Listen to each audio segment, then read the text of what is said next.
right, everybody, I'm back.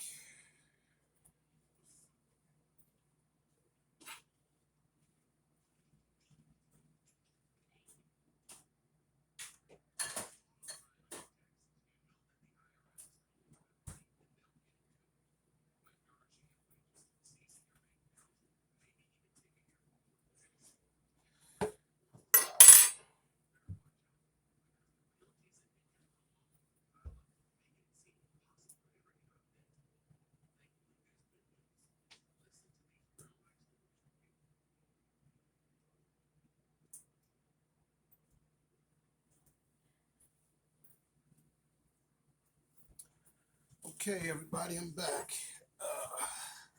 It's your boy TY of Stone Muscle checking in. And I got my meal here of asparagus and my salmon. And I'm a big time barbecue sauce fan. I absolutely love barbecue sauce. I can put barbecue sauce on ice cream. This right here is Sticky Fingers. This is the Carolina Classic. This kind of reminds me of the barbecue sauce that we actually get from the Rib Shack in Ambler, or at least it used to be. Some guy named Hooley, or no, don't let me say some guy. A gentleman named Hooley cooked the absolute best ribs this side of Pennsylvania, probably in the whole entire state. And his barbecue sauce, which is what he's known for, at least I think that's what he's known for, actually looks like this. So when I went to the store, I picked it up and said, if it looks like Hooley's barbecue sauce, it probably tastes like it. It doesn't. That guy has a recipe that will never be duplicated. You just can't duplicate his barbecue sauce unless you're actually in the kitchen there with him and you're watching him make it. Even still, you probably couldn't duplicate it. So let me put a little bit of barbecue sauce on my little piece of salmon here. And when it comes to the 30-day no carb, no carbohydrates at all, I'm going to be totally honest with you guys. I'm not going to um, not be on camera and all of a sudden order a potatoes, consume some potato salad or some bread or something like that. I don't want to cheat my viewers. I don't want to cheat the audience. Whatever I say that I'm going to put on my food or what I'm going to consume in my body is just what I'm going to do. I'm not going to lie to you guys. All right. So let's go ahead and try this asparagus.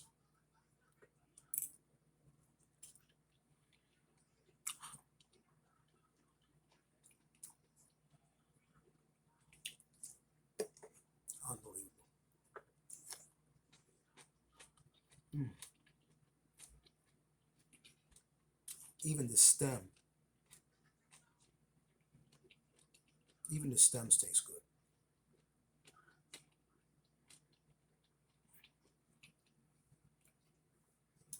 So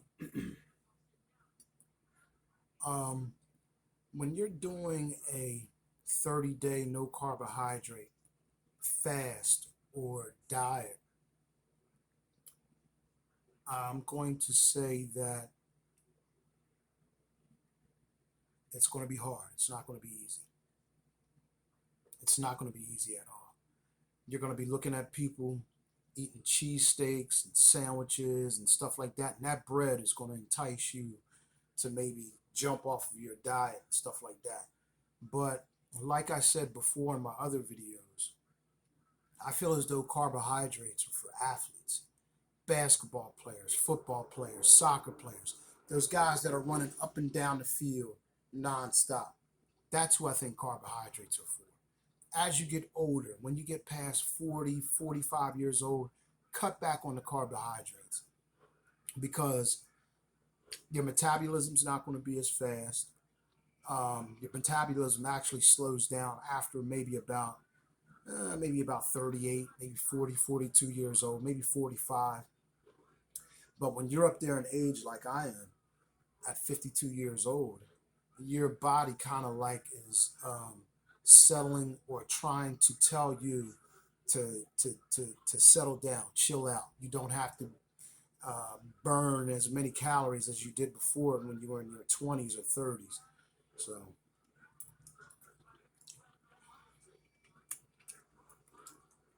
I can't tell you how good this is. Asparagus is very good. Um,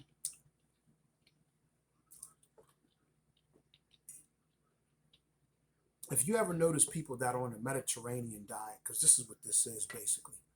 This is basically just fish, vegetables. Um, I had some pistachios earlier, and maybe about a handful of almonds. So, like I said, I want to be totally honest with you guys and tell you what it is that I'm consuming in my body for the next 30 days because you can do it. You can do it. All right. There we go with the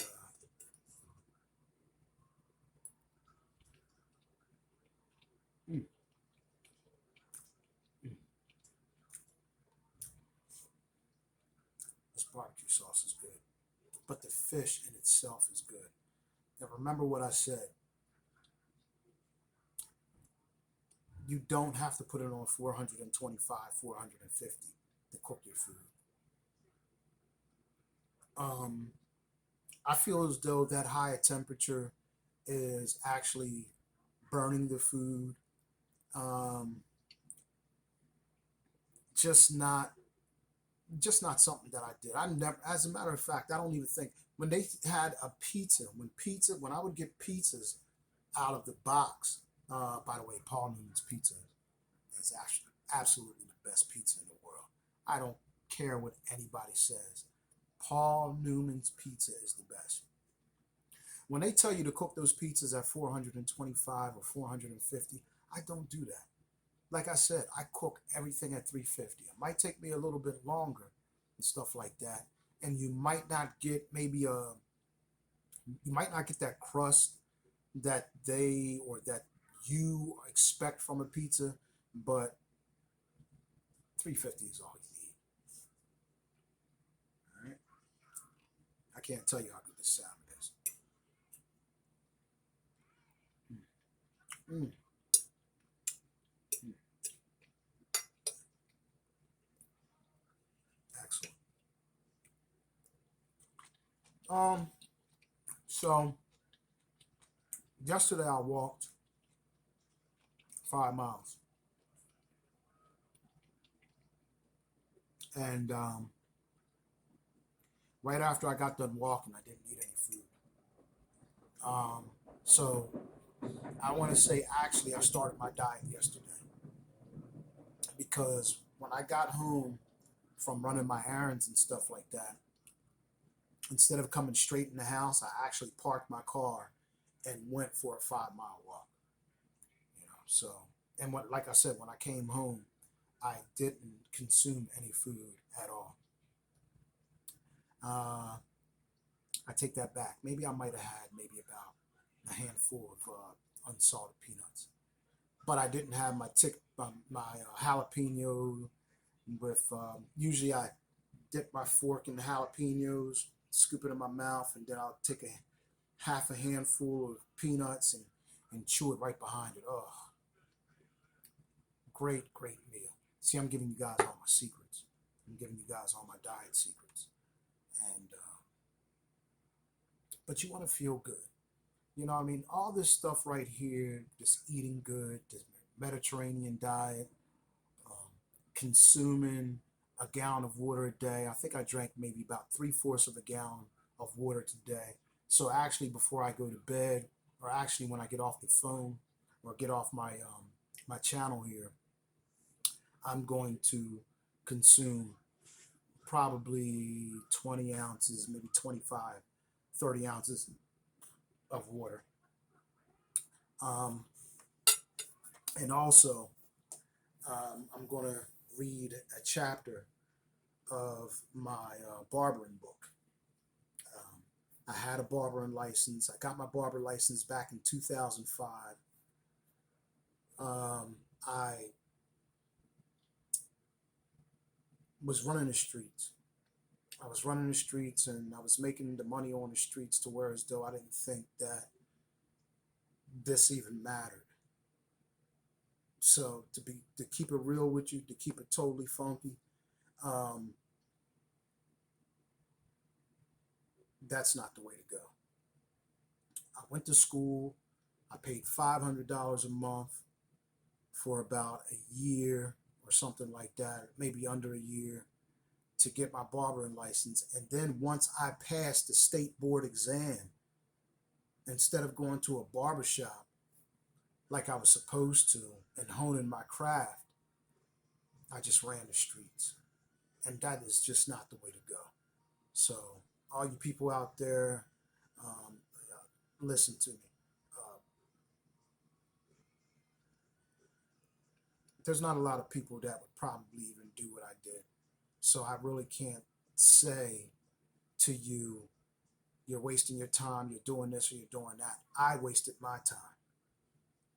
And I didn't refurbish my license or reactivate my license because I let it lapse. Because, like I said, I was running the streets. But now I'm studying again. Harrisburg just sent me a notification letting me know that I can take my test all over again so I can get my license back. So this book wasn't cheap either. This book was maybe about 80 to $100. God bless Julie because she bought it for me. Juliana is the bomb. So,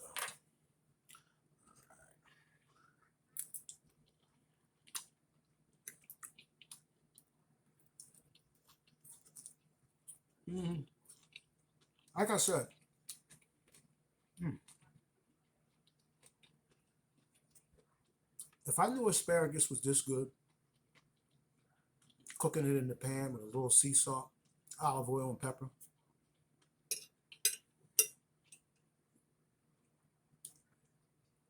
I would have been eating this a long time ago. But when I was younger, when I was younger, my favorite vegetable was corn. I would eat broccoli from time to time only because I was a bodybuilder and I seen a couple of the bodybuilders eating broccoli and stuff like that, and I would eat it. But asparagus is actually very, very good if you cook them in the pan and cook them to where as though they're a little blackened. You know what I mean? To give it that flavor, to give it that taste. Um, I think in the next couple of days, I'm going to switch it up with Brussels sprouts. And I'm going to do the same thing with Brussels sprouts. I'm going to cook them in a pan or cook them in the oven and give it that nice blackened flavor, blackened look. You know what I mean? To where as though they just don't taste so raw. Because when you boil greens, like I said, it can taste kind of plain, and you'll tend to over butter and over salt them just to chase that flavor. This is nothing but Himalayan salt, pepper, and olive oil.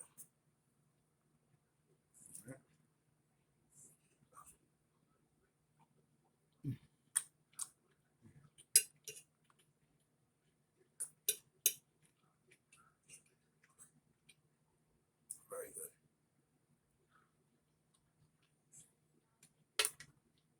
Mm.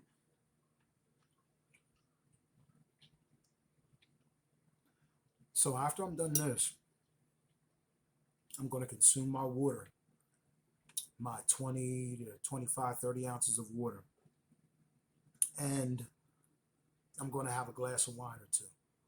I'm going to make a video for my YouTube channel, Stone Muscle, and I'll pretty much be discussing on my YouTube channel the life that I lived, the stuff that I've been through, all the juvenile delinquent centers, um, the penitentiaries and stuff like that that I've been through. But I don't want anybody to be discouraged from watching them videos because I'm not that same knuckleheaded dude anymore. I'm just not that guy anymore. Now I just want to relay to the youth out there because I feel as though when you've come out of the situation that I have, like being in the penitentiary and being in juvenile delinquent centers, running the streets, um, just doing what you're not supposed to be doing. I feel it's my obligation to let the youth know that it's a dead end road that you're going down. It's a dead end road. You're not going to get anything from it but heartache, wind up being a bum in the streets, collecting money when you're 50, 60 years old, and just living life the way you're not supposed to, instead of living life the way you are supposed to, which is going to work every day, paying your taxes, taking care of your family. I'm going to get into a video about that also. Um, my family, uh, God bless them. I love my family to death, um, each and every one of them. But I think that when you come from, when you were what is it called? When you were the black eye of the family, the black eye of the family, um, you can tend to be um, a little standoffish, uh, a little um, just you just have to. I really don't really know how to explain it because I don't think that it is something to even harp on. You actually, but I want to be honest with my viewers and I want to be honest with everybody that is looking at my videos and hopefully get something from it. But just try to, when you get out of the penitentiaries and get out of these juvenile centers, for some of the people that have, and hopefully you never go to them, just try to get back in with your family and and try to be a better person. Prove to them that you're a better person. That that you're not this cold fish that, or this hardened criminal that they might think that you are just because you've been in the penitentiary or just because you went through a little bit of trouble. All right. So I'm going to close this out. I'm going to finish swallowing and inhaling this, and uh, stay tuned for my Stone Muscle videos. Stone Muscle on YouTube. Stoned Muscle is one word. You don't have to put any spaces between the D and the N. And hopefully you get something from it. Show it to your kids. Show it to your nieces, your nephews who might be going down the wrong road, or you think there's going down the wrong road, because maybe you'll get something from it. You know, maybe you'll pick up something that I said that might hit a chord, or what I mean, that might hit you deep down inside, to where as though you know that you were going down that path, but maybe Ty, me, has told you that it's not all glamorous. You don't have anybody to impress. You don't have to show off for anybody just because you think you're a badass, or and you're beating everybody up, or being a bully, or robbing and stealing and stuff like that. So just remember what I said, and I'm going to close this video out at the 20-minute mark, like I did my previous two. I'm going to put these on Instagram, and hopefully you learn something from it. And we are going to continue. So I'm going to be making 30 videos from now until the 10th of April, showing you everything that I consume and everything that I eat. And I'm not going to lie to you. I'm going to be totally honest with you. I'm not going to sneak off and have any macaroni and cheese or potato salad or eat any bread or anything like that. I'm going to keep it real with my viewers, okay? So I will talk to you later. Peace out. Stone Muscle.